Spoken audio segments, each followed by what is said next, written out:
So today I want to talk to you about the kind of relationship that almost never ends in one big explosion, but it dies slowly over time. It is one complaint at a time, one eye roll, one sarcastic comment, one why can't you ever, or you should have known. I call these the piss and moan relationships. I hear about them a lot in my office, and that name comes from my father when he used to call my sister and I that during our teenage years, when we were often like, ugh, I can't handle this, or ugh, I don't want to do this, or we were just flat out silent with an annoyed look on our face. We were always complaining, eye rolling, the sarcastic comments as we were learning how to use that language well, as teenagers do, and always kind of moaning and doing that sort of thing. These relationships aren't necessarily fiery and dramatic. They're not obviously abusive. They're just chronically undermining.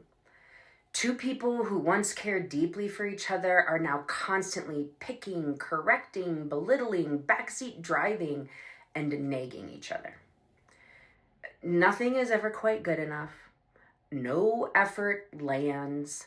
No repair fully sticks in the relationship. And over time, that relationship becomes a place of tension rather than refuge. So let's look at what's actually happening beneath the complaints. And this is the part that most people miss in these sorts of environments. The constant criticizing isn't really about the dishes, the money, the parenting, the sex, or the schedules. It's about insecurity and anxiety. When someone feels not good enough, out of control, afraid they don't matter, afraid they'll be abandoned, their nervous system is looking for relief. And in the moment, criticism gives a temporary sense of power, so they feel a bit of relief. Picking apart your partner makes you feel bigger for a moment, smarter, stronger.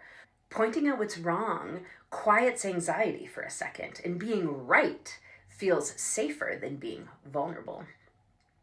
Even when there's multiple rights in that situation, but the relief is short-lived because every complaint also sends a message: you are not safe with me. I'm going to pick you apart. And this poisons the relationship over time. This dynamic destroys the very things relationships need to survive. It destroys the vulnerability, because why would a partner open up their heart to someone who's always just waiting to correct them? It destroys creativity and play, because play and creativity require psychological safety. And safety disappears in these relationships under the constant judgment and eggshells and the vigilance of waiting. And it destroys the ability to repair the relationship, because all of that hypervigilance gets stuck in the nervous system and the person is always on edge. That relationship repair can never fully land. And that repair can never land because every interaction ends up feeling like evidence in a case instead of being an invitation to understand more deeply. And most importantly, it destroys nervous system coherence between the partners. So instead of co-regulation where people feel safe, the couple lives in chronic low-grade threat, hypervigilance, defensiveness, emotional shutdown, or emotional escalation. Two nervous systems stuck in survival mode together, but never fully at rest. So let's talk about what happens when nervous systems cannot rest. This will wreck your sexuality between these partners, because let's be honest about something that people will rarely ever say out loud. You cannot sustain erotic connection in an environment of contempt. And that's what these relationships lead to. Sex doesn't thrive where someone feels criticized, managed, belittled, watched for mistakes, because desire requires safety and appreciation. Arousal requires relaxation and trust. In a piss and moan relationship, sex often becomes mechanical, infrequent, performative, or non-existent. And not because attraction disappeared, but because the body no longer feels safe enough to be open. And if you're not open, your nervous system can't live there, because relationships are nervous system habitats. Your relationship is not just emotional, it's physiological.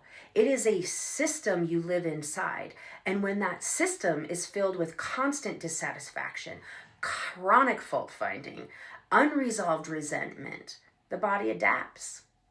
People get tired. They shut down. They become anxious, resentful, and sick, physically, mentally, and emotionally.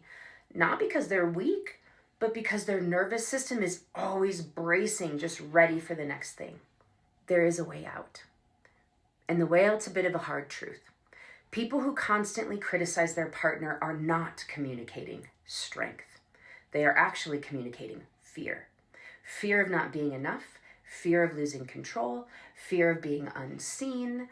These things can be really hard because the vulnerability has to be there. Because you fix this by learning to regulate your own anxiety without discharging all of your discomfort and fear onto your partner.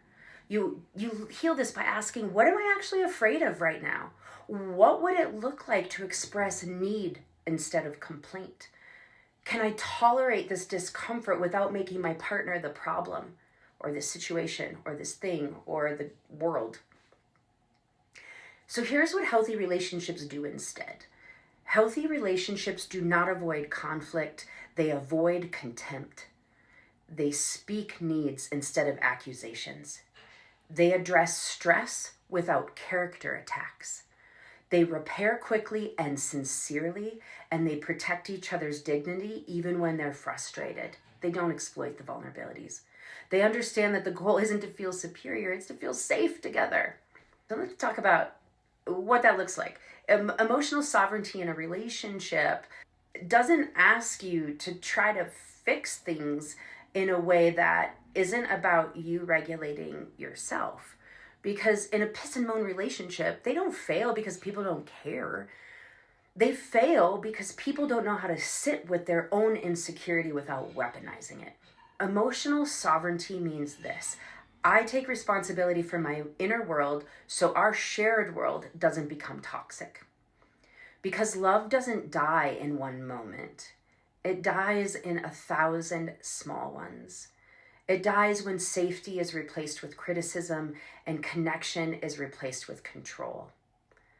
But the good news is that anything built one moment at a time, so the destruction, the contempt, can be rebuilt the same way with presence, regulation, and choice.